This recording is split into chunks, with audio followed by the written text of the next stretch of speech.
कहानी की शुरुआत में हमें बे के नाम की एक लड़की को दिखाया जाता है जो माउंटेन क्लाइंबर है। उसकी अभी अभी डेनिस से शादी हुई है। धुन भी एक मोनोटोन क्लाइंबर है। इन दोनों को ही पहाड़ों पर चढ़ने का शौक है और इस वक्त भी ये पहाड़ों के ऊपर चढ़ रहे होते हैं। बेके के साथ इसकी दोस्त भी होती है और अब दीन जब्बों पर चढ़ रहा होता है तभी उसे एक घुनसिला देखता है और जब वो उस के अंदर हाथ डालता है तो उसके अंदर का बख्शी उड़ जाता है, जिस वजह से डीन का बैलेंस बिगड़ जाता है और वो ऊपर से नीचे गिर जाता है।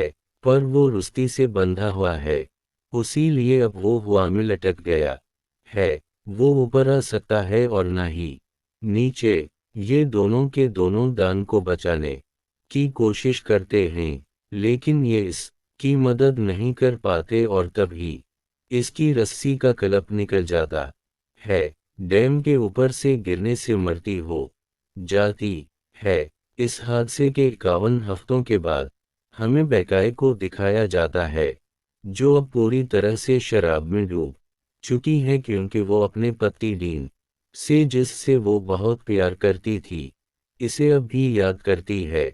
अब तक इसकी अस्थियों को विसर्जित नहीं किया।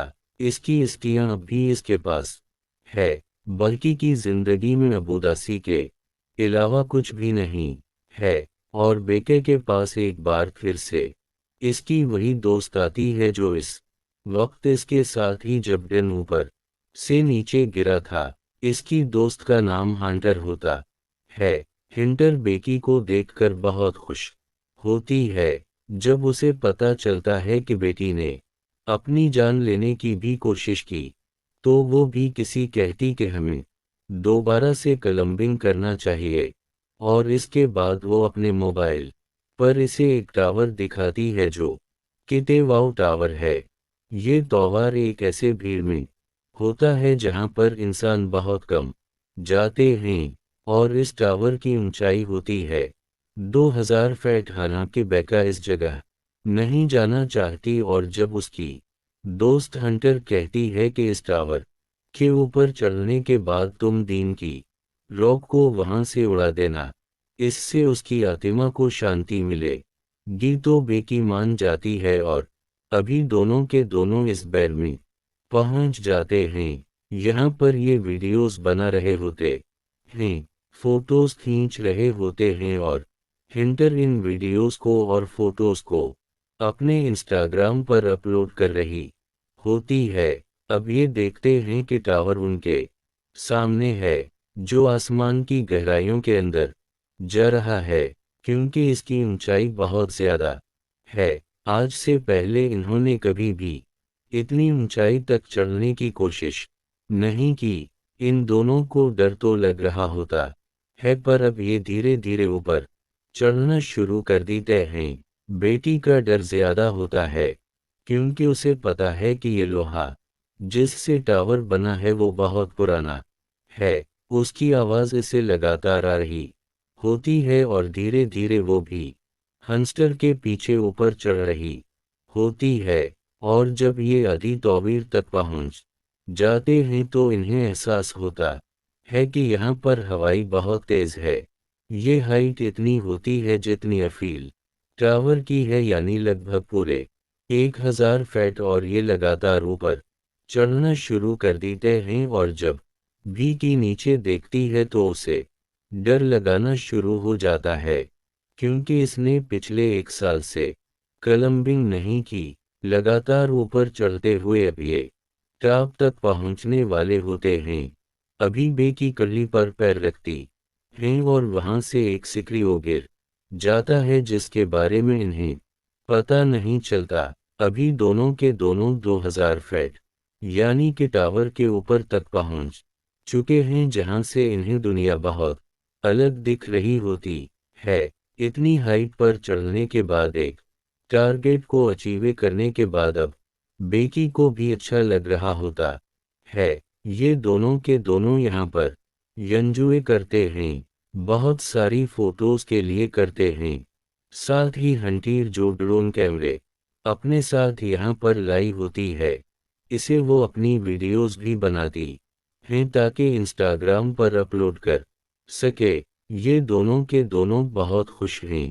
हिंटर इतनी इश्तितैद होती है कि वो टार से लटक जाती है और बेकी को इसकी फोटोज क्लिक करने को कहती है। इसके बाद वो बेकी को भी ऐसा करने को कहती है। बेकी भी इसके कहने पर ऐसा करती है और अब ये दोनों के दोनों बहुत खुश हैं। इसके बाद बैकडीन की रॉक को यहाँ से हुआ में जिससे उसे तसल्ली मिलती है। ये दोनों की दोनों बहुत इमोशनल हो जाते हैं। लेकिन बेकी फनाले अब्दीन को अलविदा कह चुकी है, यानी कि अब इसकी जिंदगी की एक बार फिर से शुरुआत हो गई। अब ये दोनों के दोनों अपना सामान पैक करके नीचे जाने की तैयारी करते हैं। सबसे पहले बे के नीचे उतरती है, पर तभी वो सिकरियो जो कि निकल गया था इस जगह से लधर टूट जाती है। बे की हवा में लटक जाती है पर रस्सी की वजह से जमीन पर नहीं गिरती, जिसके बाद हंस्टर उसे वापस ऊपर खींच लेती है। लेकिन बेकी के पास जो बैग था जिसके अंदर उनके खाने पीने की चीजें थीं वो नीचे डिश पर अटक जाता है, जहां तक पहुंचना लगभग पूरी तरह से नामुमकिन है। ये अपने मोबाइल्स को भी चेक करते हैं, लेकिन यहाँ पर इतनी ऊंचाई पर कवरेज नहीं होता, यानी कि ये दोनों के दोनों अब 2000 फीट की ऊंचाई पर फंस चुके हैं। यहाँ दूर दूर तक कोई भी नहीं होता। अगर कोई हुआ भी तो इतनी ऊंचाई से उनकी आवाज नहीं सुन सकता। ये टार के ऊपर एक बॉक्स होता है जिसके अंदर एक फ्लायर गन और एक दूरबीन होती है, और दिन में फ्लायर गन का इस्तेमाल करने का कोई भी मतलब नहीं है, क्योंकि फ्लायर गन को दिन में कोई नहीं देखेगा। अभी दूरबीन से देखते हैं तो सामने इन्हें गाड़ी देखती है, लेकिन वो लोग इन्हें इतनी ऊंचाई पर नहीं देख सकते, ना उनकी आवाज सुन सकते हैं। पर फिर से अपना मोबाइल देखती है और जो पोस्ट उसने इस टावर के बीच से की थी वो पोस्ट इंस्टाग्राम पर पोस्ट हो चुकी होती है, जिस पर बहुत सारे लीक्स और कमेंट्स होते हैं। इसका मतलब ये है कि टावर के तल पर कवरेज है, और अब हिंटर अपने मोबाइल पे मदद के लिए एक मैसेज को रिकॉर्ड करती है और इंस्टाग्राम पर उसे पोस्ट कर देती है। इसके बाद वो अपने मोबाइल को रस्सी से बांधकर टावर से नीचे लटकाती है ताकि कवरेज आए और इसका मैसेज पोस्ट हो जाए। लेकिन बहुत देर तक वेट करने के बाद भी ऐसा नहीं होता, और अब हिंटर अपने मोबाइल को अपने सॉक्स के अंदर रख दिए। इसके बाद शो के अंदर रखती है और ऊपर से नीचे फेंक देती है ताकि नीचे गिरने के बाद इसका मैसेज चला जाए और उनकी मदद के लिए कोई आए। उन शोस और सॉक्स के अंदर रखने की वजह से नहीं टूटा होता, और कुछ ही देर बाद ये ऊपर दूरबीन से देखते हैं जहां इन्हें नीचे एक आदमी देखता है जो फोन पर बात कर रहा होता है। उसके साथ उसका डाक भी होता है, और वो इन्हें इतनी ऊपर ना देख सकता है और ना ही इतनी ऊपर से उनकी आवाज को सुन सकता है। यहाँ पर वो अपने फोन में बहुत ज्यादा मगन होता है। इसे अपनी पर्सनैलिटी का एहसास दिलाने के लिए ये ऊपर से एक और शो को फेंकते हैं। हालांकि वो शो तो देख लेता है, लेकिन उसे ऐसा लगता है कि ये पहले से यहाँ पर था और वो अपने डाक के साथ वहां से जाने लगता है। हालांकि बेकी यहाँ पर फलीरगंज चलाने की कोशिश भी करती है, लेकिन हिंटर इसे रोक लेती है और कहती है कि रात होने का हमें इंतजार करना होगा। रात को वो हमारी फ्लायर को देख लेंगे, और अब यहाँ पर अंधेरा हो जाता है, जिसके बाद ये फ्लायर गन चलाते हैं। साथ ही अपने मोबाइल की टार्चा को होकर के अपने हाथ से हिलाना शुरू कर दे। उनके सामने जो गाड़ी यानी कि आरवी होती है जिसमें लोग कैंपिंग कर रहे होते हैं वो इन्हें देख लेते हैं, लेकिन वो उनकी मदद करने के लिए नहीं आते, बल्कि इनकी गाड़ी को चराकर यहाँ से निकल जाते हैं, जिससे दोनों हताश हो जाते हैं। जैसे जैसे रात होती है इन्हें नींद आना शुरू हो जाती है। ये वहां पर एक सो जाते हैं, लेकिन जगह बहुत कम है। हंटर ऊपर से गिरने वाली होती है कि बेकी उसे पकड़ लेती है, तब ही वो देखती है कि इसके पैर पर एक टैटू बना है जिस पर लिखा होता है एनएफ और तिरी।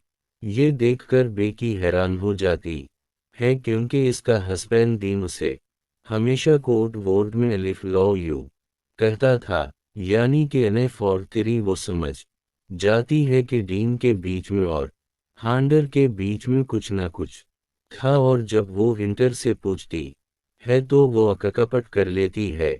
वो भी किसी माफी भी मांगती है, लेकिन बेकी अब पूरी तरह से नम हो चुकी है।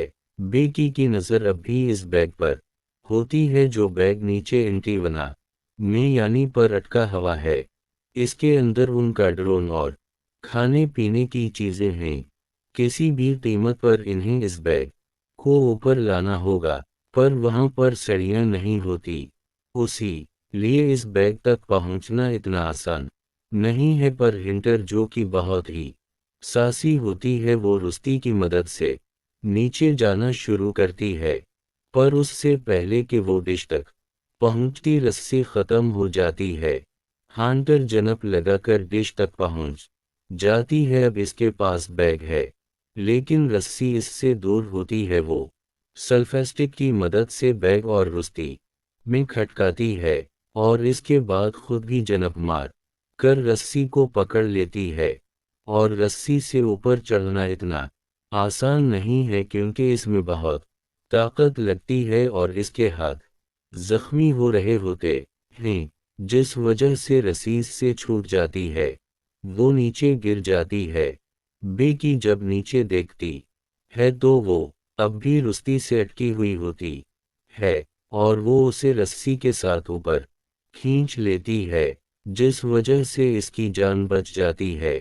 अब उनके पास उनका ड्रोन है, जिसे ये मदद मंगवाने के लिए उसे करना चाहते हैं। ये एक पेपर पर लिखते हैं कि हमें मदद की ज़रूरत है, हम टावर के ऊपर अटक चुके हैं, और उस पेपर को ही ड्रोन के साथ फिक्स कर देते हैं। और अब ये ड्रोन को उड़ाते पड़ता भी नहीं पता चलता है कि उनके ड्रोन की बैटरी बहुत ज़्यादा धुन है। वो सामने दूर दिख रहे घर तक नहीं पहुंच सकता, उसी लिए इन्हें ड्रोन को वापस बुलाना पड़ता है। और अब एक बार फिर से रात हो जाती है।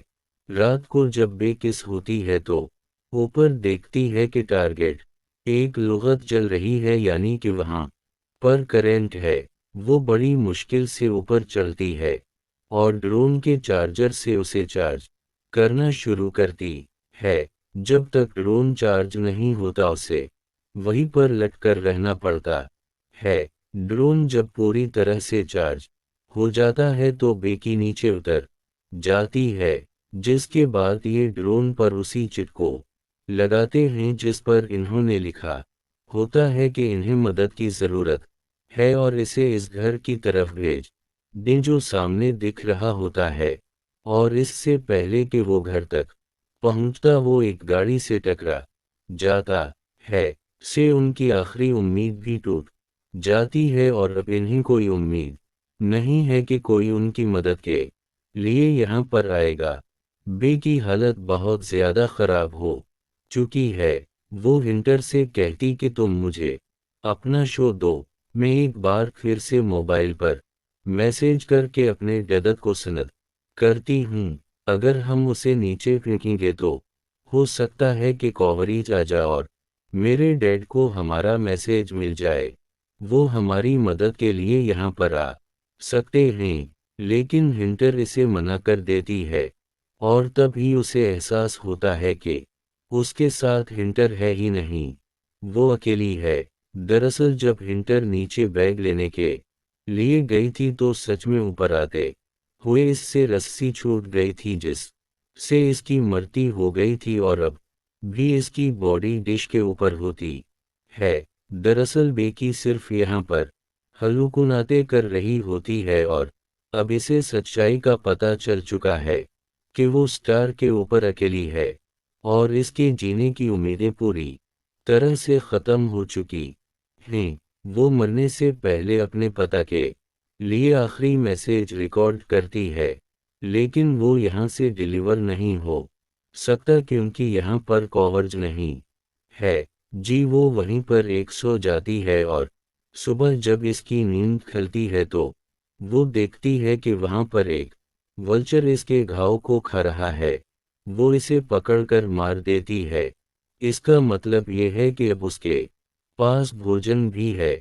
इसे खाने के बाद इसके अंदर ताकत आती है और वो तय करती है कि अब वो नीचे डिश तक रुस्ती के सहारे जाएगी। यहाँ पर उसकी दोस्त हिंटर की बॉडी है। बड़ी मुश्किल से वो रुस्ती से नीचे उतरती है और हिंटर की बॉडी तक यानी कि डिश तक पहुंच जाती है, जिसके बाद वो हिंटर के शो के अंदर अपने मोबाइल को रखती है और इसे हंटर की बॉडी के साथ फिक्स कर देती है। वो हिंटर को सॉरी कहती है और इसके बाद वो हिंटर की बॉडी को शो के साथ नीचे फेंक देती है ताकि सील फोन डिस्ट्रॉय ना हो।